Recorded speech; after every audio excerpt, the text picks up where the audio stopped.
আচ্ছা আরমিস, তোমাদের কি মনে হয় না স্নো হোয়াইটের জীবনের ঘটনার সাথে আমাদেরও একটু মিল আছে?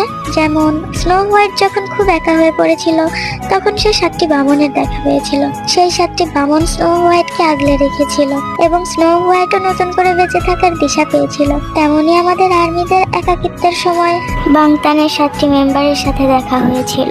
তাদের জন্য লক্ষ লক্ষ আর্মিরা বেঁচে থাকার আশা পেয়েছে। স্নো হোয়াইটের জীবনে হয়তো ওই 7টি বামন স্নো হোয়াইটের কাছে থেকে তাকে আগলে রেখেছিল, কিন্তু আমাদের এই বাংটানের 7টি সদস্য হয়তো আমাদের কাছে নেই, কিন্তু তারা হাজার হাজার মাইল দূরে থেকেও আর্মিদের মনে বেঁচে থাকার প্রদীপ জ্বালিয়েছে, আর্মিদের স্বপ্নকে ধরে রাখতে শিখিয়েছে। বাংটানের এই 7টি সদস্যের প্রত্যেকটি কথায় আর্মিরা অনুপ্রাণিত হয়েছে। তাদের প্রত্যেকটি কথায় বেঁচে থাকার আশা এবং সফলতার ছোঁয়া মিশে আছে।